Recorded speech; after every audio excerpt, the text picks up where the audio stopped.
ಸ್ನೇಹಿತರೆ ನಮಸ್ಕಾರ. ಈಗ ತಾನೇ ಒಂದು ವಿಡಿಯೋ ನೋಡಿದೆ, ಬೆಳಗ್ಗೆಯಿಂದ ತುಂಬಾ ವೈರಲ್ ಆಗ್ತಾ ಇದೆ. ಮತ್ತೆ ನನಗೊಂದಷ್ಟು ಮಾಧ್ಯಮ ಮಿತ್ರರು ಆ ವಿಡಿಯೋವನ್ನ ಕಳಿಸಿದ್ದಾರೆ.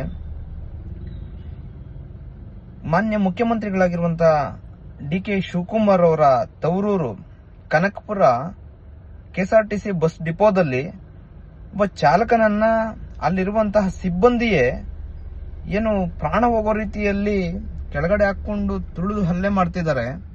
ಆ ಮ್ಯಾನೇಜರ್ ಕೂಡ ಶಾಮೀಲಾಗಿದ್ದಾರೆ ಅಂತ ಹೇಳ್ತಾ ಇದ್ದಾರೆ.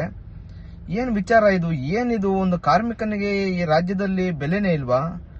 ಅನೇಕರು ಮಾತಾಡ್ತಾ ಇದ್ರು, ಏನಪ್ಪ ಇದು, ಇವ್ರು ಬಂದ್ರೆ ರೌಡಿಸಂ ಹೆಚ್ಚಿಬಿಡುತ್ತೆ ಅಂತ ಹೇಳ್ತಾ ಇದ್ರು. ಅದು ಎಲ್ಲೋ ಒಂದ್ ಕಡೆ ನಿಜ ಆಗುತ್ತೇನೋ ಅಂತ ಅನಿಸ್ತಾ ಇದೆ ನನಗೀಗ.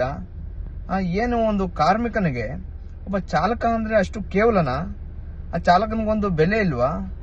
ಏನೇ ಇರ್ಲಿ, ಏನೇ ಒಂದು ಮಾತುಕತೆ ಇರ್ಲಿ, ಕೂತು ಬಗೆಹರಿಸ್ಕೋಬಹುದು. ಮತ್ತೆ ಕಾನೂನಲ್ಲಿ ಈಗ ಏನಾದ್ರು ಆತರ ಆದಾಗ ನಮ್ಮ ಪೊಲೀಸ್ ಇಲಾಖೆ ಇದೆ, ಒಂದು ದೂರು ಕೊಡ್ಬೋದು. ಇಲ್ಲ ಅಲ್ಲಿಯೇ ಆ ಸಿಬ್ಬಂದಿ, ಮೇಲ್ವರ್ಗದ ಸಿಬ್ಬಂದಿ ಇದ್ದಾರೆ, ಅವ್ರಿಗೂ ಸಹ ಒಂದು ವಿಷಯವನ್ನ ತಿಳಿಸಬಹುದು, ಕೂತು ಬಗೆಹರಿಸ್ಕೋಬಹುದು. ಒಂದು ಆ ಪ್ರಾಣ ಅಂದ್ರೆ ಆ ಚಾಲಕನ ಪ್ರಾಣ ಏನಾದ್ರೂ ಹೋದ್ರೆ ಯಾರು ಅದಕ್ಕೆ ಹೊಣೆ? ಆ ಕುಟುಂಬಕ್ಕೆ ಯಾರಾಗ್ತಾರೆ? ಇದನ್ನ ತೀವ್ರವಾಗಿ ಕರ್ನಾಟಕ ರಕ್ಷಣಾ ವೇದಿಕೆ ಸಿಂಹ ಸೈನ್ಯ ಖಂಡಿಸ್ತಾ ಇದೆ. ಹೀಗಾಗ್ಲೇ ಹಲ್ಲೆ ಒಳಗಾಗಿರುವಂತಹ ಒಬ್ಬ ಚಾಲಕರನ್ನ ಮಾತಾಡಿಸುವಂತಹ ಒಂದು ಪ್ರಯತ್ನ ಕೂಡ ನಾನು ಮಾಡ್ತಾ ಇದ್ದೇನೆ. ಫೋನ್ ಮಾಡಿದೆ, ಏನು ಬಿಸಿ ಇದಾರೆ ಗೊತ್ತಿಲ್ಲ, ಫೋನ್ ತೆಗ್ದಿಲ್ಲ. ನಾನು ಪ್ರಯತ್ನ ಮಾಡಿ ನಾವು ಬೆಂಬಲ ಸೂಚಿಸುವಂತ ಕೆಲಸ ಖಂಡಿತವಾಗ್ಲೂ ನಾನು ಮಾಡ್ತೀನಿ. ದಯವಿಟ್ಟು ಮಾನ್ಯ ಮುಖ್ಯಮಂತ್ರಿಗಳಲ್ಲಿ ಮನವಿ ಮಾಡ್ತಾ ಇದ್ದೇನೆ, ಕೂಡಲೇ ನೀವು ಈ ಪೊಲೀಸ್ ಇಲಾಖೆಗೆ ನೀವು ಒಂದು ಶಕ್ತಿಯನ್ನ ತುಂಬಲಿಲ್ಲ ಅಂದ್ರೆ ನೀವು ಈ ಕ್ರೈಮ್ ರೇಟ್ ನಿಮ್ಗೆ ಜಾಸ್ತಿ ಆಗುತ್ತೆ.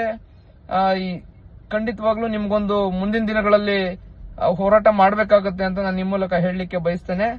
ಕೂಡಲೇ ಅವರಿಗೆ ಒಂದು ನೆರವನ್ನ ಕೊಡಬೇಕು, ಪೊಲೀಸ್ ಇಲಾಖೆಗೆ ಹೆಚ್ಚಿನ ಶಕ್ತಿಯನ್ನ ನೀವು ಕೊಡಬೇಕು ಕೂಡಲೇ ಅಂತ ಹೇಳಲಿಕ್ಕೆ ನಾನು ಬಯಸ್ತೇನೆ.